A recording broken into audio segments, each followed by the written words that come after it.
One publication has ranked Jackson State ahead of FAMU in their way too early FCS preseason polls. Now, some FAMU fans are like, yo, what is this? How can that happen? How can that be possible? Well, let's talk about it after the bumper. Stay tuned.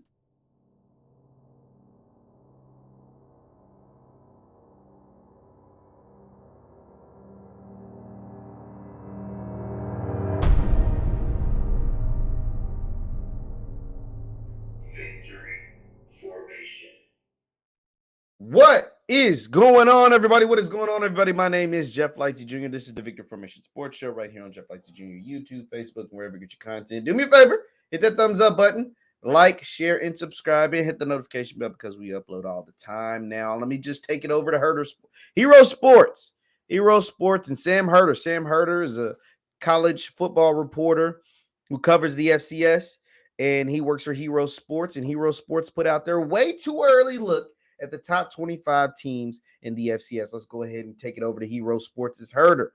An early look at my 2023 FCS preseason top 25. Now, it says, as I look forward to another year of voting in the Stats Perform FCS media poll, I put together a draft of my preseason top 25 early last week. I did so after completing my database of 1,500 top returning FCS players, returning all conference players from the past 2 years, plus other guys who had good production or were highly graded by PFF. And then he went on to talk about the transfer portal. And let's look at his top 25. Now, at 25 right there, you see the Rattlers. Coach Willie Simmons and the FAMU Rattlers coming in at 25. But if you take a closer look at right there at number 19, 6 spots ahead of the Rattlers are none other than Coach T.C. Taylor and those Jackson State Tigers. You got JSU at 19 and FAMU at 25. And of course, some of those Rattlers just couldn't believe how in the world is Jackson State ranked ahead of FAMU. And that is a legit gripe you can have. I am not mad at you for having this gripe. But why would Sam Herder and the folks over at Hero Sports, but specifically Sam Herder, why would he put Jackson State ahead of FAMU in his top 25? Well, because we all think about Jackson State and all the things that they lost. You know, the 10 guys that they lost. I mean, not 10, the 10 guys they lost to Colorado, but the, 15 or so guys they lost to the transfer portal that contributed last year. You've got guys that you lost to the NFL draft, like in the pro football, like Aubrey Miller and Isaiah Bolden, who was drafted, the only HBCU player drafted in this year's draft, by the way.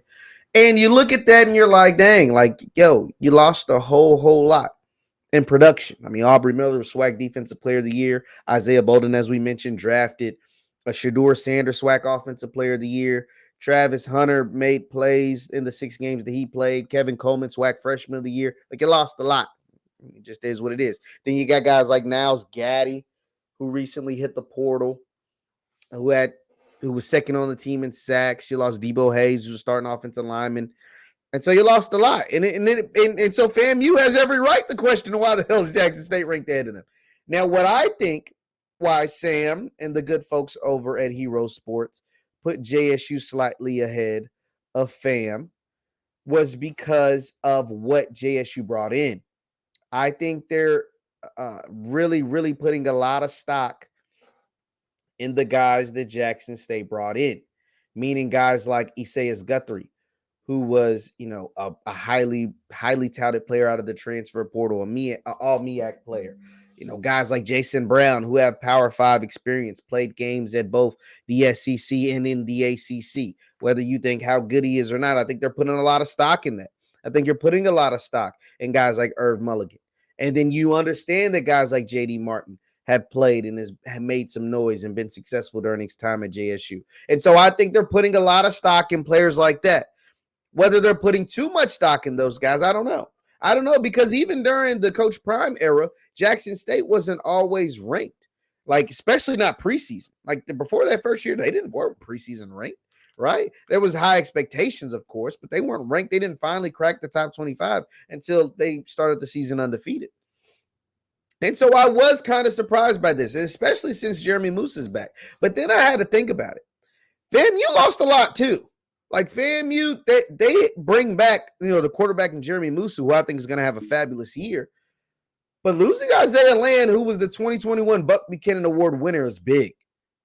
Losing Xavier Smith, who was the MVP of the Legacy Bowl and was one of the top receivers, an all SWAC first team type of player, and one of the top receivers in the conference, if not the top receiver in the conference. That was big. And then you just lost one of your premier defensive linemen to the transfer portal, and he looks like he could end up, playing at the FBS level. Looks like FBS teams, even some Power 5 teams, have gotten into his recruitment. That's big. Now you're bringing in guys like Cardell Thomas, an FBS, former 4-star, 5-star guy that spent the last 4 years at LSU. That's huge.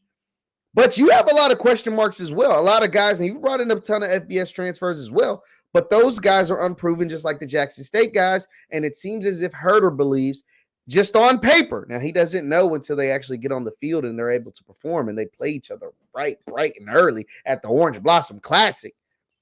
But it seems as if Herder is putting more stock and is believing more in the guys that have come into Jackson State, just like all the recruiting services, and saying that since they're ranked higher and some of them have tape, the transfers, I'm going to go with those guys at JSU over the guys at FAMU. Now, whether that's the smart decision is yet to be determined. That's why we play the game. That's what makes it so interesting. But JSU checks in, and now, once again, this isn't the official poll. This is just Sam Herder's poll from Hero Sports, and Sam does a great job, and he's a voter. That's the thing. Sam is a voter, along with guys like Zach from the Blue Bloods, and other folks are voters in the FCS polls. But this is just his way too early, top 25. I'm interested to see what Blue's top 25 looks like in his preseason poll once everything finalizes. But this was Sam Herder's poll, and the way too early FCS poll. He's got Jackson State at 19 and FAMU checking in at 25. Do you believe Jackson State should be ranked ahead of FAMU in a preseason FCS top 25 poll? Or do you think the Rattlers are the better team? Leave your comments, your thoughts and comments in the comments down below. Your thoughts in the comments down below. Once again, my name is Jeff Lightsy Jr. This is the Victory Formation Sports Show right here on Jeff Lightsy Jr. YouTube, Facebook, wherever you get your content. Do me a favor, hit that thumbs up button. Like, share, and subscribe to the channel. Also, you can follow me on Instagram and Twitter at JLightsy7. That is on Instagram and Twitter at JLightsy7. Hit that thumbs up button on your way out. I'll see you next time. Peace.